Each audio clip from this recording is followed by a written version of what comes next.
চট্টগ্রামের সীতাকুণ্ডের জঙ্গল সলিমপুরে উদ্বোধনের অপেক্ষায় থাকা র্যাব ক্যাম্পে গভীর রাতে হামলা চালিয়েছে সন্ত্রাসীরা।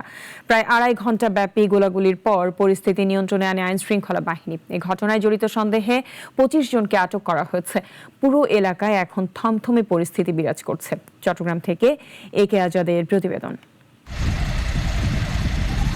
পাহাড়গেরা চট্টগ্রামের এক আতঙ্কের নাম জঙ্গল সলিমপুর। গত মার্চে যৌথ বাহিনীর অভিযানের পর কিছুটা স্বস্তি ফিরলেও গত রাতে আবারও রক্তাক্ত ও উত্তপ্ত হয়ে ওঠে এই জনপদ। আগামী ৩১ মে স্বরাষ্ট্রমন্ত্রীর হাত ধরে এখানে একটি র্যাব ক্যাম্পের আনুষ্ঠানিক যাত্রা শুরুর কথা ছিল, কিন্তু উদ্বোধনের আগেই সেখানে তাণ্ডব চালায় সশস্ত্র সন্ত্রাসীরা। র্যাব জানায় রাত ১টার দিকে AK-47 এবং SMG সহ ভারী অস্ত্র নিয়ে কয়েকশো সন্ত্রাসী চারদিক থেকে ক্যাম্পটি ঘিরে ফেলে। শুরু হয় দফায় দফায় গোলাগুলি, বুলডোজার দিয়ে ভেঙে ফেলা হয় ক্যাম্পের দেয়াল।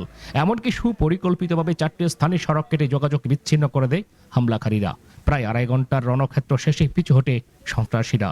এটা আপনার জিওগ্রাফিক্যাল এলাকা এবং কমিউনিকেশন ব্যবস্থা, পাহাড়ি এলাকা এবং আপনার এখানে যোগাযোগ ব্যবস্থা একেবারেই খারাপ।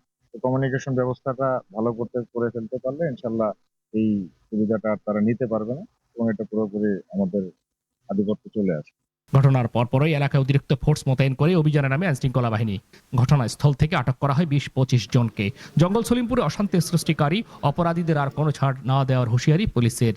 পেছনে কারা আছে সকলকে আমরা শনাক্ত করার বা আইডেন্টিফাই করার চেষ্টা করব, করে তাদেরকে আইনের আওতায় নিয়ে আসার আমরা চেষ্টা করব। সবাই একেবারে আমাদের যত আইন শৃঙ্খলা বাহিনী আছে, আমাদের মূল উদ্দেশ্যই হচ্ছে এই জঙ্গল সলিমপুরে আইন শৃঙ্খলা রক্ষা করা, এই জনপদে শান্তি শৃঙ্খলা ফিরিয়ে নিয়ে আসা, এখানে দেশের ভিতরে দেশ, রাষ্ট্রের ভিতরে রাষ্ট্র না বানাতে দেওয়া। এর জন্য যা যা করণীয় আমরা করব। হামলার সময় আশপাশের বেশ কিছু স্থাপনা ও বসতঘরেও ভাঙচুর চালানো হয়। এর আগে চলতি বছরের জানুয়ারিতে এখানে সন্ত্রাসী হামলায় এক র্যাব কর্মকর্তা নিহত হয়েছিলেন। বারবার এই আধিপত্য বিস্তারের লড়াই আর রক্তপাতে চরম উদ্বিগ্ন স্থানীয় বাসিন্দারা। একে আজাদ, নাগরিক, চট্টগ্রাম।